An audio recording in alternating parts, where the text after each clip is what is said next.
ان اللہ وملائکتہ یصلون علی النبی یا ایھا الذین آمنوا صلوا علیہ وسلموا تسلیما اللہم صل علی محمد وآل محمد۔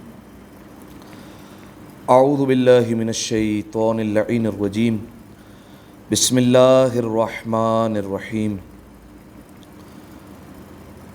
الحمد للہ الذی یخلق ولم یخلق وَيَرْزُقُ وَلَا يُرْزَقُ وَيُطْعِمُ وَلَا يُطْعَمُ ثُمَّ الصَّلَاةُ وَالسَّلَامُ عَلَىٰ عَبْدِكَ وَنَبِيِّكَ وَصَفِيِّكَ وَرَسُولِكَ وَخِيرَتِكَ مِنَ الْخَلْقِ أَبِي الْقَاسِمِ مُحَمَّدٍ اللہم صل علی محمد وآل محمد وعلی اہل بیتہ الطیبین الطاہرین المعصومین المظلومین سیما ابن عمہ علی علیہ السلام وہو النبأ العظیم والصراط المستقیم والقرآن الکلیم وہو الصدیق الاکبر والفاروق الاعظم وحبل اللہ المتین وامام المسلمین ووصی رسول رب العالمین واللعنۃ الدائمۃ علی اعدائہم اجمعین۔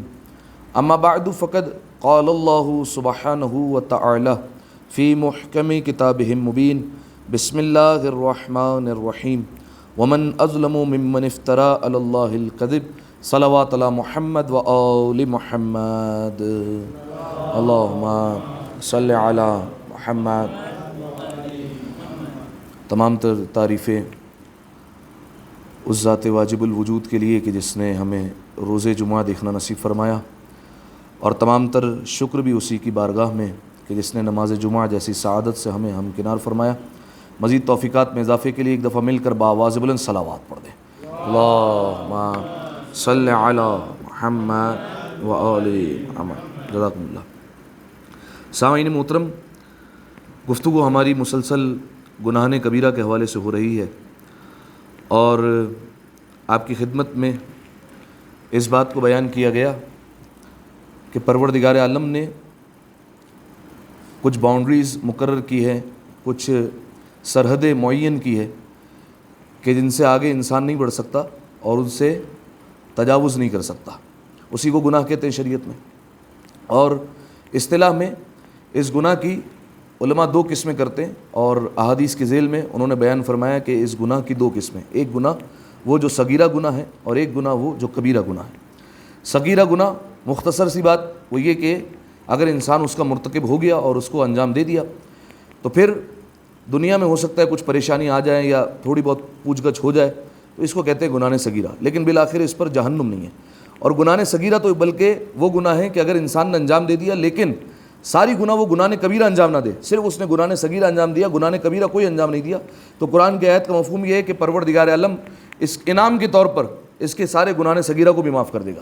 ٹھیک ہے، یعنی اگر ایک انسان صرف گناہ صغیرہ اس نے اپنی زندگی میں کچھ انجام دی لیکن گناہ کبیرہ سے مسلسل اپنے آپ کو بچاتا رہا، شرک سے، حق والدین سے، جھوٹ سے، غیبت سے، تمام تر گناہوں سے اپنے آپ کو اس نے محفوظ رکھا، آخر میں اس کے نامہ اعمال میں دیکھا جائے تو صرف اور صرف گناہ صغیرہ ہے، تو چونکہ یہ گناہ کبیرہ سے بچتا رہا ہے تو اس کے کفارے کے طور پر پروردگار عالم اس کے گناہ صغیرہ کو بھی معاف کر دے گا۔ تو یہ ہے گناہ صغیرہ کہ جو اگر انسان انجام دے دے تو پھر اس پر جہنم کا اعلان نہیں کیا گیا، بلکہ چھوٹا موٹا عذاب، جسے آپ کہہ لیجئے چھوٹا موٹا عذاب تو جو ہے وہ ہماری اصطلاح میں، لیکن عذاب تو بہرحال عذاب ہوا کرتا ہے۔ تو دنیا میں جو ہے وہ یا تو کوئی مصیبت آ جائے گی، یا جو ہے وہ ہو سکتا ہے کوئی پریشانی آ جائے، یا جو ہے وہ بالفرض ہو سکتا ہے تھوڑی بہت پوچھ گچھ ہو جائے، لیکن اس پر بہرحال جہنم نہیں ہے۔ اور گناہ کبیرہ وہ گناہ ہوتے ہیں کہ جس پر اگر انسان جو ہے وہ مرتکب ہوتا ہے اور جس کو اگر انجام دیتا ہے گناہ کبیرہ کو، تو اگر اس نے توبہ نہ کی، پروردگار عالم کی رحمت حال جو ہے وہ اس کے شامل حال نہ ہوئی، اور ساتھ ہی ساتھ اہل بیت علیہ السلام کی شفاعت اسے میسر نہ ہوئی، تو پھر یہ طے شدہ بات ہے کہ اس گناہ کبیرہ کی وجہ سے اسے جہنم میں ڈالا جائے گا، اور اس کو ٹھکانہ جہنم ہے۔ ٹھیک ہے، تو کئی ایسے ہوں گے، جیسے علماء سے سوال پوچھا جاتا ہے کہ کیا مومن، یعنی جو امیر المؤمنین کی ولایت رکھنے والا ہے، جو اہل بیت علیہ السلام سے محبت کرنے والا ہے، کیا وہ بھی جہنم میں جائے گا؟ تو اس کا پہلا جواب تو یہ کہ بہت مشکل ہے کہ وہ جہنم میں جائے۔ ٹھیک ہے، اس کی وجہ کیا ہے کہ پوری کوشش کی جاتی ہے، حتی الامکان اس بات کو جو ہے وہ پاسبل بنایا جاتا ہے کہ اس کو دنیا میں ہی پاک کر لیا جائے، کسی نہ کسی طریقے سے اس کو دنیا میں ہی جو ہے وہ ان گناہوں کے جو ہے وہ عذاب دے دیا جائے اور نجات دے دی جائے۔ بالفرض جو ہے وہ ہو سکتا ہے کسی بیماری میں مبتلا ہو گیا، ہو سکتا ہے جو ہے وہ والدین کا غم جو ہے وہ بہت جلدی جوانی میں دیکھ لیا, ٹھیک ہے, یہ بھی جو ہے وہ ایک بالفرض پروردگار عالم کی طرف سے عذاب ہو سکتا ہے. اسی طریقے سے جو ہے وہ کاروبار میں کوئی نقصان ہو گیا, یا چلتے پھرتے ٹھوکر لگتی رہتی ہے, اسے کوئی نہ کوئی زخم لگتا رہتا ہے. حتی الامکان کوشش کی جاتی ہے کہ اس کو جو ہے وہ گناہوں سے پاک کر لیا جائے, اور جب وہ اللہ کی بارگاہ میں پہنچے تو وہ بالکل جو ہے وہ پاک ہو کر پہنچے. اس کے بعد پھر جو ہے وہ پاسبلٹی ہے کہ ایک ایسا انسان ہو کہ جو دنیا میں گناہوں سے پاک نہیں ہو سکا, یعنی اتنے اس کے گناہ ہیں, تو پھر اب یہ ہوگا کہ قبر میں جو ہے وہ اس کے جو ہے وہ گناہوں کا پوچھا جائے گا اور اس کو وہاں پر اس کا عذاب دیا جائے گا. اچھا, قبر میں بھی پاک نہیں ہوا تو پھر عالم برزخ ہے. عالم برزخ میں جو ہے وہ کوشش کی جائے گی کہ اس کو پاک کر دیا جائے اور اس کو گناہوں سے وہیں پر جو ہے وہ آزاد کروا دیا جائے. چلیں اگر تصور کر لیں کوئی ایسا گنہگار ہے جو عالم برزخ میں بھی پاک نہیں ہوتا, پھر قیامت کی اتنی منزلیں ہے کہ کہیں نہ کہیں اسے ہو سکتا ہے ذلت اور رسوائی کا سامنا کرنا پڑے, کہ کہیں پر جو ہے وہ بالفرض اسے ذلت سے لایا گیا میدان قیامت میں, کہیں پر ایسا ہو کہ اس کو جو ہے وہ حساب و کتاب سختی سے لیا جائے, کہیں پر میزان عمل میں اس کو جو ہے وہ رونا آ جائے, وہاں پر گریا کرے, وہاں پر اس پر کوئی مصیبت آ جائے, پل صراط پر جو ہے وہ تھوڑا ڈگمگا کر چل لے. یہ ساری کی ساری جو ہے وہ اس پر بالفرض مصیبتیں آ رہی ہیں آخرت تک, عالم آخرت تک. تو کوشش یہ کی جاتی ہے کہ یہ وہاں تک پہنچتے پہنچتے پاک ہو جائے اور اس کو جہنم میں نہ جانا پڑے, ٹھیک ہے. اور اگر بالفرض بھی گناہ رہ گئے تو ہو سکتا ہے پروردگار عالم جو ہے وہ رحمت کی نگاہ کر دے اور جو ہے وہ اس کو چھوڑ دے. یہ بھی ہو سکتا ہے کہ اہل بیت علیہ السلام جو ہے وہ اپنی شفاعت جو ہے وہ اس کے حق میں کر دیں اور اسے جو ہے وہ وہاں سے چھوڑ دیا جائے, ٹھیک ہے. تو یہ دونوں جو ہے وہ صورتیں پاسبل ہیں. لیکن اگر بالفرض کوئی ایسا گناہ ہو کہ پروردگار عالم جو ہے وہ رحمت کرنا نہیں چاہتا, ٹھیک ہے, یا اہل بیت علیہ السلام شفاعت بھی نہیں کر رہے, کوئی ایسا گناہ ہے جس پر وہ ڈٹا ہوا تھا دنیا میں, اکڑ کر رہتا تھا بالفرض, یا شرک اس نے انجام دیا تھا خدا نہ خواستہ, تو اب جو ہے وہ دیکھیے شرک اگر جو ہے وہ مرنے کے بعد اگر پہنچ گیا تو پھر تو معاف نہیں ہونے والا, صحیح ہے. لیکن اگر بالفرض آ کے والدین یا کوئی بہت بڑا گناہ ہے, تو اگر جو ہے وہ یہ مان لیا جائے کہ دنیا سے اس کو پاک کرنے کی کوشش کی جا رہی ہے اور آخرت کے آخری مرحلے تک وہ پاک نہیں ہوا, تو پھر جو ہے وہ علماء سے پوچھا جائے تو وہ احادیث کی روشنی میں بیان کرتے ہیں کہ اب یہ جو مومن ہوگا اس کو جہنم کے پہلے طبقے میں رکھ کر دوبارہ نکال لیا جائے گا, اس کے بعد اس کو جو ہے وہ جنت میں ڈال دیا جائے گا, ٹھیک ہے. تو یہ بہت مشکل ہے کہ ایک مومن جو ہے وہ جہنم تک پہنچے, ٹھیک ہے, کیونکہ کئی مرتبہ دیکھیے ہمیں بھی جو ہے وہ ایسے مواقع ملتے ہیں کہ ہمارے گناہ بار بار معاف ہو رہے ہوتے ہیں. بالفرض امام حسین علیہ السلام پر آنسو بہانا, بالفرض جو ہے وہ کسی مومن کی مدد کرنا, کوئی ایسی نیکی انجام دے دینا کہ جو ہے وہ جو گناہوں کو معاف کر دیتی, کیونکہ قرآن کی آیت ہے نا, ان الحسنات یذھبن السیئات, کہ بعض نیکیاں ایسی ہوتی ہیں کہ جو گناہوں کو مٹا دیتی ہے, گناہوں کو ختم کرتی جاتی ہے, ٹھیک ہے. تو اس طریقے سے ہمارے پاس کئی مواقع ہوتے ہیں کہ ہمارے جو ہے وہ گناہ معاف ہو جائے. لیکن پھر بھی ایک ایسا انسان ہو کہ جو گناہ کبیرہ ہی مسلسل انجام دیتا رہو اور عالم قیامت تک جو ہے وہ پاک نہ ہو, تو پھر یہ طے شدہ بات ہے کہ اگر اہل بیت علیہ السلام کی شفاعت نہ ملی اور اللہ کی رحمت نہ ملی تو پھر یہ جہنم میں جائے گا. اسی کو جو ہے وہ گناہ کبیرہ کہتے ہیں. مختلف جو ہے وہ گناہ آپ کی خدمت میں بیان کیے گئے اور مختلف جو ہے وہ گناہوں پر ہماری بات ہوئی, اور مختصراً جو ہے وہ ہم نے گفتگو کی شرک پر, آقے والدین پر, جھوٹ پر, غیبت پر, موسیقی پر, سود خوری پر اور شراب پر, اس طریقے سے مال یتیم کھانا اور دیگر جو ہے وہ گناہوں پر گفتگو کی. اور آج یہ گفتگو اپنے 33ویں مرحلے میں داخل ہو رہی ہے, ٹھیک ہے. آج کا موضوع کیا ہے گناہ کبیرہ کے حوالے سے؟ وہ ہے بہتان, ٹھیک ہے. بہتان کیسے کہتے ہیں؟ جیسے ہم جو ہے وہ کہتے ہیں تہمت یا کہتے ہیں الزام لگانا کسی پر, ٹھیک ہے, یعنی کسی میں کوئی بات نہیں ہے ہم نے اس پر جھوٹ باندھ دیا, اس کو کہتے ہیں بہتان. اس کو جو ہے وہ بیان کرنے سے پہلے دیکھیے آپ یہ جانتے ہیں بات کہ پروردگار عالم نے جو باؤنڈریز مقرر کیے, جو گناہ معین کیے, اس میں کچھ جو ہے وہ ایسے گناہ ہیں جو خالصتاً اللہ کے ہوتے ہیں, یعنی حقوق اللہ ہے, اور کچھ ایسے ہوتے ہیں جو حقوق العباد ہوتے ہیں, ٹھیک ہے. حقوق اللہ میں اگر کوتاہی ہو جائے تو ہو سکتا ہے پروردگار عالم کی طرف سے معافی مل جائے, ٹھیک ہے, اور جو ہے وہ انسان کو معاف کر دیا جائے. بالفرض نماز قضا ہے تو نماز کی جو ہے وہ قضا بجا لائے اور پروردگار عالم سے توبہ کرے, معاف ہو گیا.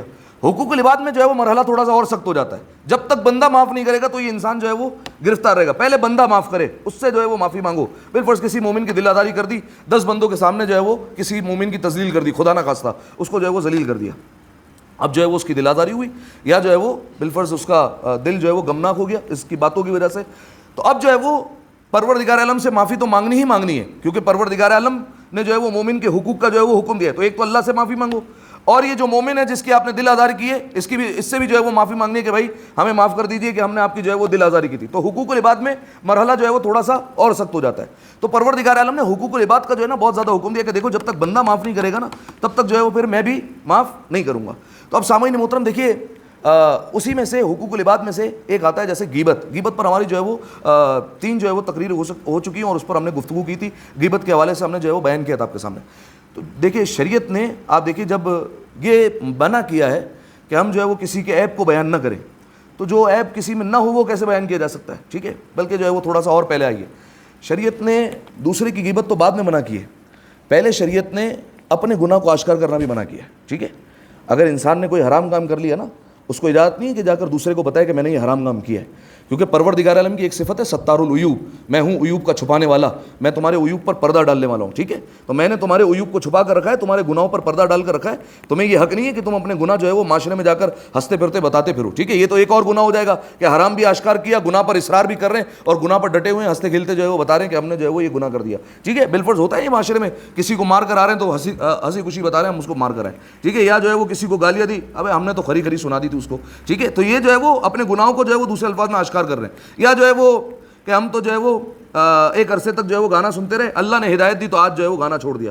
حضور یہ آپ نے پچھلے ماضی کا بھی تو گناہ بتا دیا کہ پچھلے زمانے میں آپ گانے سن رہے تھے, تو یہ بھی تو ایک گناہ ہو گیا. ٹھیک ہے, رشتہ دار سے ایک عرصے تک قطع تعلق کیا تھا, منہ بھی نہیں لگاتے تھے ہم, لیکن آج جو ہے وہ ایک عزیز نے سمجھایا تو ان کے کہنے پر ہم نے جو ہے وہ ان سے دوستی کر لی, ایک اور گناہ آشکار کر دیا. ٹھیک ہے, تو پروردگار عالم نے سب سے پہلا اسٹیپ وہ یہ کہ پروردگار عالم نے اپنے گناہوں کو آشکار کرنے کا منع کیا. تو جب اس کی اجازت نہیں تو دوسرے کے عیب بیان کرنے کی کیسے اجازت ہوگی. ٹھیک ہے, دوسری بات, تو اگر کسی میں عیب ہو اور انسان وہ بیان کرتے اسے کیا کہتے ہیں؟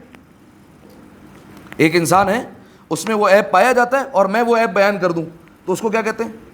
اس کو کہتے ہیں غیبت. ٹھیک ہے, کہ اس میں عیب پایا جاتا تھا, یعنی عیب ہے. ٹھیک ہے, عیب ہے اور پھر بھی پروردگار عالم منع کر رہا ہے کہ جیسے تمہارے ہم نے عیب پر پردہ ڈالا ہے, اس کے عیب پر بھی پردہ ڈالا ہے. تمہیں یہ حق نہیں ہے کہ تم اس کا جو ہے وہ عیب آشکار کرتے پھرو اور جو ہے وہ افشا کرتے پھرو, تمہیں یہ حق نہیں دیا گیا. ٹھیک ہے, تو غیبت کہتے ہیں کہ اس میں عیب پایا جاتا ہے, ہمیں پتہ ہے, ہم نے دیکھا ہے, بالفرض خدا نخواستہ کسی کو دیکھ لیا کہ وہ شراب پی رہا تھا. ٹھیک ہے, دیکھ لیا ہم نے, لیکن جو ہے وہ شریعت نے اجازت نہیں دی کہ آپ جا کر 100 لوگوں کو بتائیں اور جا کر جو ہے وہ اس کے پاتھروں کو بتا دیں بھائی تمہارا بندہ جو ہے وہ کل وہاں پر شراب پی رہا تھا. کیوں؟ تاکہ اس کی نوکری تیل ہو جائے. ٹھیک ہے, کوئی اجازت نہیں ہے شریعت کی طرف سے کہ جو ہے وہ آپ جو ہے وہ اس کی غیبت کر دیں یا اس کا جو ہے وہ گناہ بیان کر دیں. ہاں, کچھ موارد میں اجازت مل جاتی ہے, وہ جو ہے وہ کیا تھے, وہ جا کر جو ہے وہ غیبت کا دوبارہ سنیے گا, اس میں نے بیان کیے تھے کہ کون کون سے مواقع کہ جہاں پر اجازت مل جاتی ہے. جیسے بالفرض پوری زندگی کا معاملہ ہو کہ لڑکے کی شادی ہونے والی ہے, لڑکی کی شادی ہونے والی, وہاں جا کر اگر اجازت مل جائے تو اجازت مل جائے, یا بہت بڑا نقصان ہو جائے گا تو اجازت ملتی ہے, ورنہ پھر جو ہے وہ غیبت کی اجازت نہیں ملتی ہے. ٹھیک ہے, تو غیبت اس میں عیب پایا جاتا ہے اور میں بیان کر دوں, یہ بھی حرام ہے. اس سے ایک بڑھ کر اسٹیپ ہے, وہ ہے بہتان, وہ ہے تہمت. تہمت اسے کہتے ہیں کہ اس بندے میں بیچارے میں عیب ہی نہیں ہے اور انسان سامنے سے بیان کر دے کہ اس نے جو ہے وہ یہ گناہ کیا ہے, یا اس نے جو ہے وہ یہ چوری کی ہے, یا اس نے جو ہے وہ ایسا کام کیا ہے, یہ بیان کر دے, اسے کہتے ہیں تہمت, اسے کہتے ہیں الزام, اسے کہتے ہیں بہتان. صحیح ہے, یہ بھی گناہ کبیرہ ہے اور یہ غیبت سے بڑھ کر گناہ ہے. آپ اس بات سے اندازہ لگائیے کہ غیبت کے بارے میں یہ ملتا ہے کہ اگر بالفرض انسان معافی مانگے بغیر دنیا سے چلا جائے, ٹھیک ہے, یعنی اس نے اللہ سے توبہ ہی نہیں کی اور دنیا سے چلا گیا, تو یہ پہلا انسان ہوگا جو جہنم میں داخل ہوگا, پہلا انسان. ٹھیک ہے, اگر معافی نہیں مانگی, اور اگر معافی مانگ بھی لی تو یہ آخری بندہ ہوگا جو جنت میں جائے گا. ٹھیک ہے, یعنی معافی اگر نہیں مانگی تو سب سے پہلے جہنم میں اٹھا کر پھینک دو اس کو, اور اگر معافی جو ہے وہ مانگ لی تو آخری بندہ ہوگا جو جنت میں جائے گا, آخری بندہ ہوگا جو قطار میں لگا ہوا ہوگا اور جنت میں داخل ہوگا. ٹھیک ہے, اتنی اس کی جو ہے وہ لیٹ باری آئے گی. اب اس میں جو ہے وہ لوگ سوال کرتے ہیں کہ مولانا صاحب اب تو معافی مانگ لی, اب تو جو ہے وہ جبران ہو جانا چاہیے, کمپنسیٹ ہو جانا چاہیے, تو اس کے لیے میں نے بیان کیا تھا کہ سورہ حجرات انسان پڑھے. ٹھیک ہے, سورہ حجرات اگر پڑھ لے تو ماضی میں جو غیبتیں کر چکا ہے اس کا سب کا کفارہ ہو جائے گا. ٹھیک ہے, اس کا کمپنسیٹ ہو جائے گا. سورہ حجرات پڑھ لے تو یقیناً جو ہے وہ پروردگار عالم اس میں رعایت فرمائے گا. تو آپ دیکھیے, غیبت میں اگر معافی مانگ لے تو بھی آخر میں جو ہے وہ جنت میں جا رہا ہے, اور اگر تہمت لگا دے تو پھر اس کا کیا عالم ہوگا کہ ایک بندے میں بیچارے میں عیب ہے, عیب تھا ہی نہیں اور میں نے جو ہے وہ عیب بیان کر دیا, تو اب اس کا کیا حال ہوگا قیامت کے میدان میں. ٹھیک ہے, اچھا آئیے اب جو ہے وہ آپ کے سامنے بیان کروں. سب سے پہلے بہتان کی قسمیں. یہ تہمت جو ہے وہ فقط بندوں پر نہیں ہوتی, بعض اوقات انسان خدا پر بھی بہتان لگاتا ہے. ٹھیک ہے, اسی لیے میں نے آپ کے سامنے آیت پڑھی, سورہ مبارکہ صف کی 7ویں آیت پڑھی, ومن ازلم ممن افترى علی اللہ الکذب. کتنی ظالم ترین انسان ہے جو اللہ پر بھی جھوٹ باندھ دیتے ہیں, اللہ پر بھی جو ہے وہ جھوٹ بول دیتے ہیں. ٹھیک ہے, ایسا ہوتا ہے یا نہیں ہوتا ہے؟ اللہ پر کبھی جھوٹ باندھا ہے کسی نے؟ یہاں تو نہیں, ایسے ہی پوچھ رہا ہوں, کوئی مثال ہے کہ اللہ پر جھوٹ باندھ دیا جائے؟ ایسا ہو سکتا ہے؟ اللہ پر کیسے جھوٹ باندھیں گے؟ اچھا, قرآن کی آیت ہے تو مطلب ایسا ہو سکتا ہے, کیسے ہو سکتا ہے یہ؟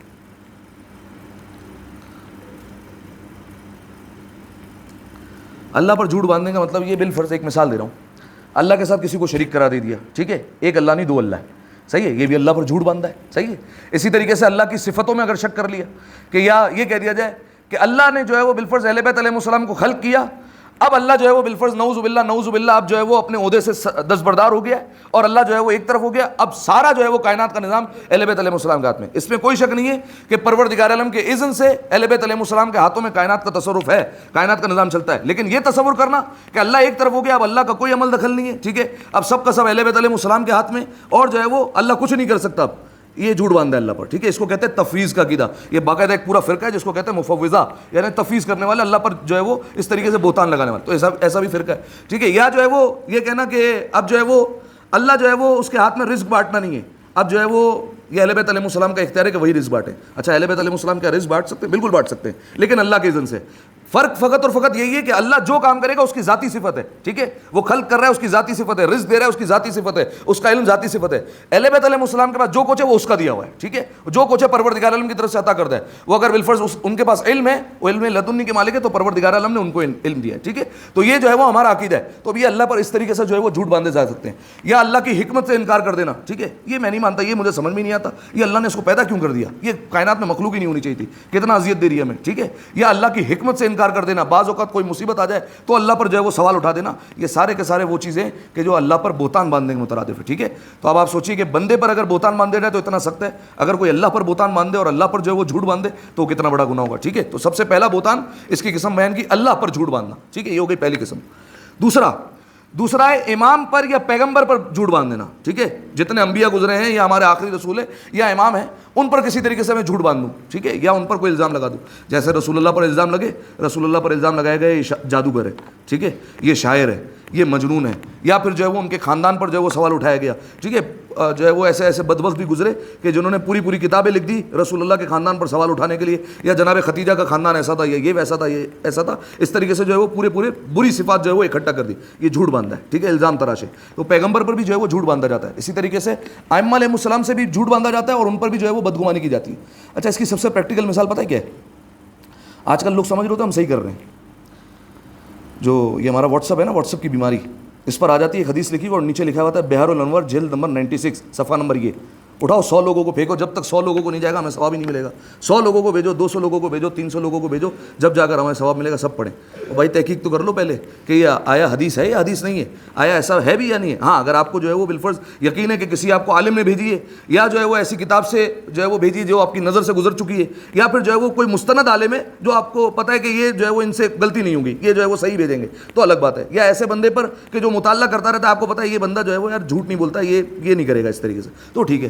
لیکن اب جو ہے وہ بالفرض شب قدر آ رہی ہے اور جو ہے وہ دھڑا دھڑ جو ہے وہ چلے جا رہی روایتیں. اٹھاؤ اور چلاؤ, واٹس ایپ گروپ میں, فیس بک پہ بھی چلاؤ, ہر جگہ چلا دو اور 100-200 لوگوں کو بھیج دو, ٹھیک ہے. تو یہ جو ہے وہ امام پر جھوٹ باندھنا ہے اگر امام نے بالفرض نہیں فرمایا. ایک جو ہے وہ مثال دوں آپ کو, بالفرض ایک جو ہے وہ کسی نے حدیث چلائی. اب دیکھیے انسان جو ہے وہ اپنے دل سے سوچتا ہے نا, جو اہل بیت کی فضیلت ہے وہ فضیلت ہے, اپنی طرف سے نہیں بنانی. اہل بیت کے فضائل اتنے کہ ہمیں بنانے کی ضرورت نہیں ہے.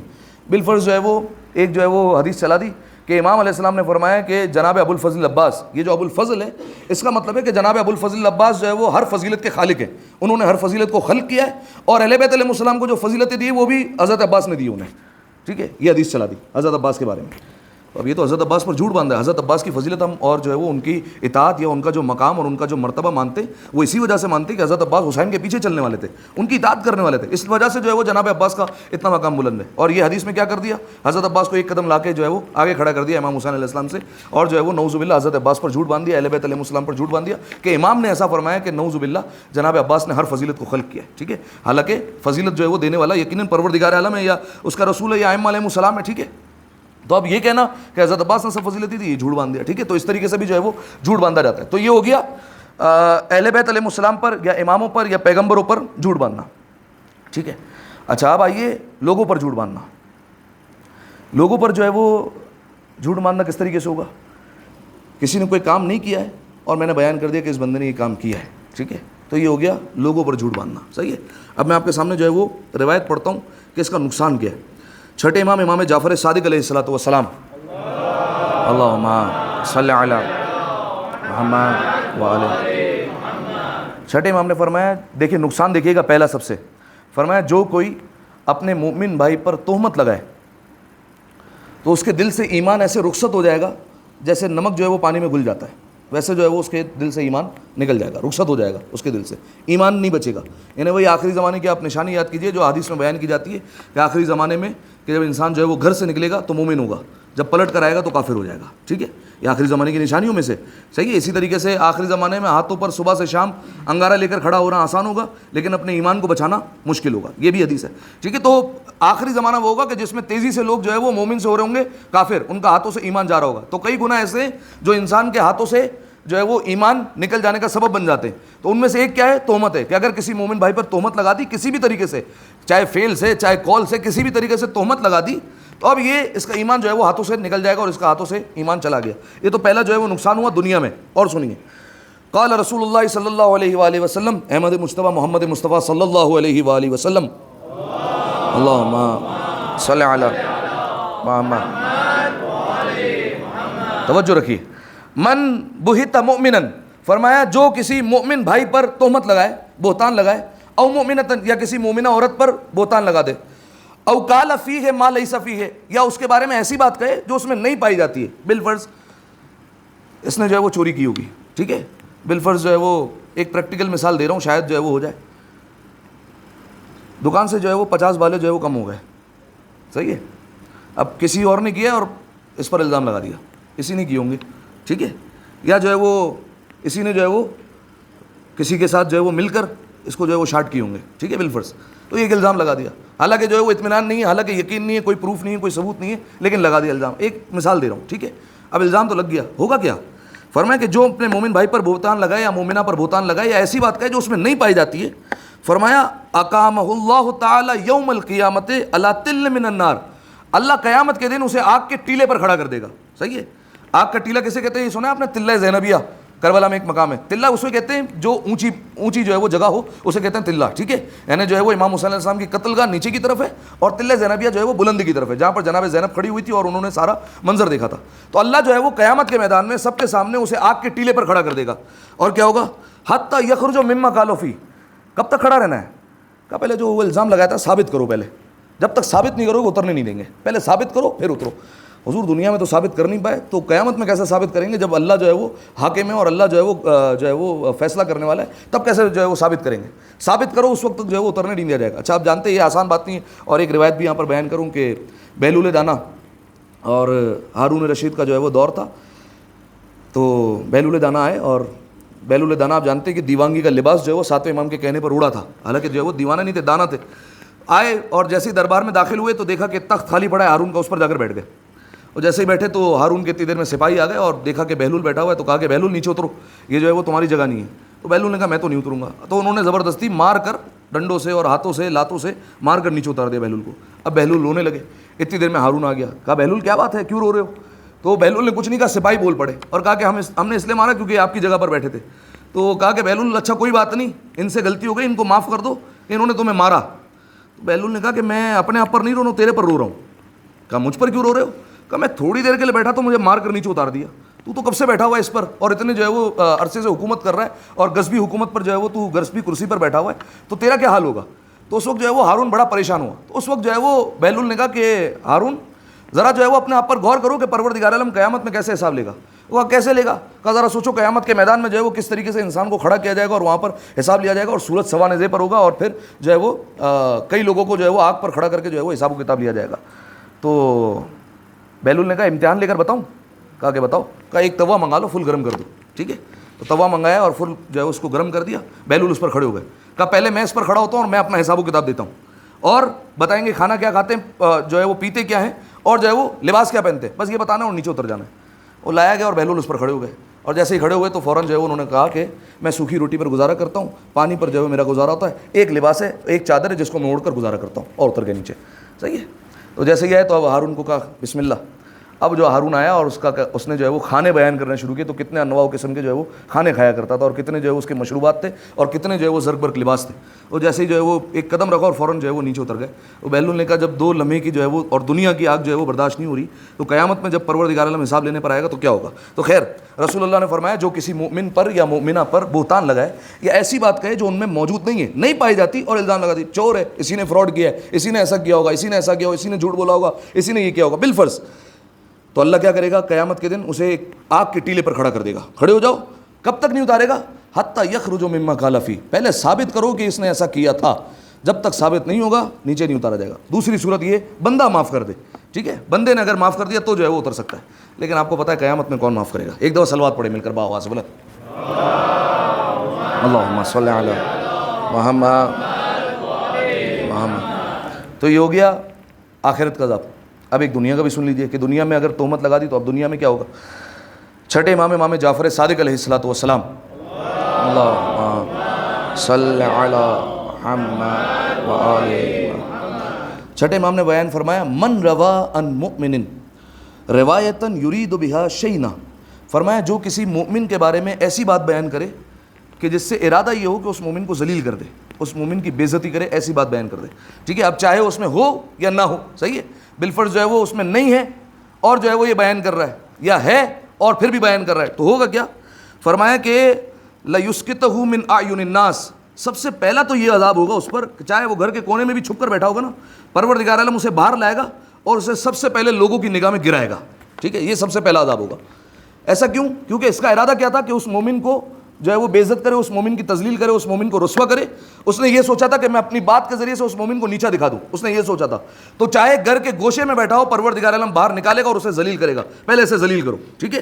اس کے بعد فرمایا اخرجہ اللہ من ولایتہ الی ولایت الشیطان، اللہ اپنی ولایت سے نکالے گا اور شیطان کی ولایت میں دے دے گا، ٹھیک ہے، کہ میں تو اپنی ولایت میں اس کو نہیں رکھ سکتا اور شیطان کی ولایت میں دے دے گا۔ فلا یقبلہ الشیطان، شیطان بھی اس کو قبول نہیں کرے گا کہ میں بھی اس کو اپنی ولایت میں نہیں رکھ سکتا، ٹھیک ہے، حالانکہ بہکانے والا یا اکسانے والا شیطان ہی تھا، لیکن وہ بھی جو ہے وہ پھر قبول نہیں کرے گا۔ ایک اور روایت کے مطابق نہ صرف پروردگار عالم لوگوں کی نگاہ میں گرائے گا، بلکہ ساتھ ہی ساتھ جو اس نے عیب اس کا بیان کیا تھا، اللہ اس وقت تک اسے موت نہیں دے گا جب تک اسے اس عیب میں مبتلا نہیں کر دیتا، ٹھیک ہے، پہلے اس سے بھی یہ گناہ ہوگا، ٹھیک ہے، یہ بھی اس گناہ کی وجہ سے لوگوں کی نگاہ میں گرے گا، اس کے بعد جو ہے وہ دنیا سے اسے موت آئے گی، پہلے اسی گناہ کی وجہ سے اسے ذلیل کیا جائے گا، ٹھیک ہے، تو یہ جو ہے وہ بیان کیا جائے گا۔ تو اس کی جو ہے وہ کئی پریکٹیکل مثالیں بن سکتی ہیں، آپ بناتے جائیے۔ بالفرض جو ہے وہ ہمارے یہاں تو کئی کیسز جو ہے وہ ایسے مل جاتے ہیں کہ کسی نے جو ہے وہ بالفرض چوری کر لی، تو اب جو ہے وہ اس کے گھر والوں کو جو ہے وہ دھمکانا شروع کر دیا، ٹھیک ہے، یا جو ہے وہ خدا نخواستہ کسی کے بچے کو کڈنیپ کر لیا، ٹھیک ہے، اب جو ہے وہ اس کو بھی گرفتار کروایا اور ساتھ میں پولیس اسٹیشن میں بول دیا اس نے جو ہے وہ فلاں بندے کا مرڈر بھی کیا ہے، اس نے بھی جو ہے وہ ڈرگز بھی پیے، اس نے بھی جو ہے وہ بالفرض یہ بھی کیا اور وہ بھی کیا، اس نے اتنے پیسے گئے، فلاں بندے کا فراڈ کیا، 10 بندے اپنے ساتھ لے کر آ گئے، میرے بھی پیسے گئے، میرے بھی پیسے گئے، ٹھیک ہے، 10 بندے آ گئے، ٹھیک ہے، تو اب جو ہے وہ اس میں ہے تو نہیں، ارادہ کیا ہے اس کو ذلیل کرنا، ٹھیک ہے، تو اب جو ہے وہ پروردگار عالم کا تو وعدہ ہے، اور پروردگار عالم نے یہ طے کر لیا ہے کہ پہلے تو جس بندے نے کیا ہے اس کو ذلیل کرے گا، اور جو عیب اس نے بیان کیا اور جو الزام لگایا اسی عیب میں اس کو مرنے سے پہلے مبتلا کرے گا اور اسے ذلیل کرو، پہلے اسی عیب میں مبتلا کرو اور اس کے بعد اسے جو ہے وہ موت دے گا، ٹھیک ہے، یعنی اسے توبہ کی توفیق بھی نصیب نہیں ہوگی اور پروردگار عالم اس کی روح قبض جو ہے وہ کر لے گا اور پھر جو ہے وہ اسی گناہ کے عالم میں وہ دنیا سے جو ہے وہ چلا جائے گا، ٹھیک ہے۔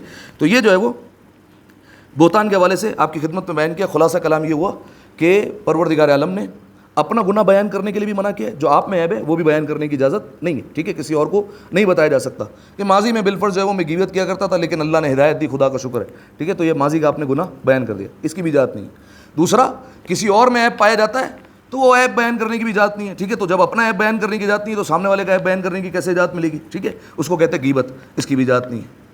پھر تیسرا مرحلہ آ جاتا ہے کہ سامنے والے میں عیب نہیں پایا جاتا اور میں بیان کر دوں، اس کو کہتے ہیں تہمت، یہ اور بڑا گناہ ہے۔ اور تہمت کی میں نے آپ کے سامنے بیان کیا 3 قسمیں، ایک ہے خدا پر جھوٹ باندھنا، بعض لوگ خدا پر جھوٹ باندھ دیتے، کس طریقے سے بیان کرتے ہیں جھوٹ کو، وہ میں نے آپ کی خدمت میں بیان کیا، مثالیں دی۔ بعض لوگ ہوتے ہیں جو ائمہ علیہ السلام پر، پیغمبروں پر جھوٹ باندھ دیتے، جھوٹی حدیثیں چلا دی، ٹھیک ہے، جھوٹی بات اہل بیت علیہ السلام سے منسوب کر دی، جھوٹا کال جو ہے وہ نقل کر دیا اور واٹس ایپ پہ 200 بندوں کو چلا دو یہ اہل بیت علیہ السلام نے، یا چھٹے امام نے بہار الانوار کی 96 جلد میں صفحہ نمبر 1002 پہ فرمایا، حالانکہ ایسا کوئی صفحہ ہی نہیں پایا جاتا ہوگا، ٹھیک ہے، تو بیان کر دیا، تو اہل بیت علیہ السلام پر جھوٹ باندھنا۔ اور تیسرا جھوٹ ہوتا ہے کہ لوگوں پر انسان نے جو ہے وہ جھوٹ باندھ دیا، ایسی بات کہہ دی جو ان میں نہیں پائی جاتی تھی اور لوگوں میں جو ہے وہ مشہور کر دی، ارادہ کیا تھا کہ اس کو کسی طریقے سے ذلیل کیا جائے اور بے عزت کیا جائے۔ عذاب جو ہے وہ میں نے آپ کے سامنے بیان کر دیا کہ پروردگار عالم قیامت میں آگ کے ٹیلے پر کھڑا رکھے گا جب تک حساب لے گا، جب تک وہ ثابت نہیں کرتا، ایک، دوسرا دنیا میں اس کو لوگوں کی نگاہوں سے گرائے گا، تیسرا جب تک اس کو اس عیب میں مبتلا نہیں کر دیتا پروردگار عالم اسے موت نہیں دے گا۔ ایک دفعہ صلوات پڑھیں مل کر بآواز بلند، اللہم صلی علی محمد۔ اعوذ باللہ من الشیطان اللعین الرجیم، بسم اللہ الرحمن الرحیم، انا اعطیناک الکوثر فصل لربک وانحر ان شانئک هو الابتر۔ مل کر 3 دفعہ بآواز بلند صلوات پڑھ دیں۔ اللہم صلی علی محمد وآل محمد، اللہم صلی علی محمد وآل محمد، اللہم صلی علی محمد۔ اعوذ باللہ من الشیطان اللعین الرجیم، بسم اللہ الرحمن الرحیم، الحمد للہ رب العالمین اللہم لک الحمد بدیع السماوات والارض ذا الجلال والاکرام رب الارباب والہ کل معلوق وخالق کل مخلوق ووارث کل شیء لیس کمثلہ شیء وهو بكل شيء محيط أنت الله لا إله إلا أنت الأحد المتوحد الفرد المتفرد وأنت الله لا إله إلا أنت الكريم المتكرم العظيم والصلاة والسلام على محمد النبي الرحمة سيد المرسلين وعلي بن أبي طالب سيد الوصيين وفاطمة الزهراء سيدة النساء العالمين وحسن المجتبى حجة الله على الخلق أجمعين والحسين الشهيد المظلوم وارث أمير المؤمنين وعلي بن الحسين زين العابدين ومحمد بن علي الباقر علم الأولين والآخرين وجعفر بن محمد الصادق الصديق والمقتدي بآبائه الصالحين وموسى بن جعفر الكاظم من أولاد النبيين وعلي بن موسى الرضا من إترة بررة المتقين ومحمد بن علي الجواد ولي المؤمنين وعلي بن محمد السراج المنير إمام الخاشعين والحسن بن علي سيد الأوصياء المنتجبين والخلف القائم المهدي المنتظر الحجة بعد آبائه على خلقك المعدي النبيك ووارث علم الماضيين من الوصيين الذي ببقائه بقية الدنيا وبيمنه رزق الورى وبوجوده ثبتت الأرض والسماء وبه يملأ الله الأرض قسطا وعدلا كما ملئت ظلما وجورا وعجل لنا اللهم ظهورا إنهم يرونه بعيدا ونراه قريبا برحمتك يا أرحم الراحمين اللهم افتح لي أبواب توبتك ورحمتك ورزقك الواسع إني إليك من الراغبين وأتمم لي إنعامك إنك خير المنعمين اللهم اجعل بقية عمري في أداء فرض الجمعات والحج والزيارات والأمرة ابتغاء وجهك يا رب العالمين وصلى الله على محمد وآله الطيبين الطاهرين المعصومين والسلام عليه وعليهم أجمعين. اس دعا کی قبولیت کے لیے کہ پروردگار عالم گناہ کبیرہ سے بچنے کی توفیق عطا فرمائے. ایک دفعہ مل کر بآواز بلند صلوات پڑھ دیں. اللهم صل علی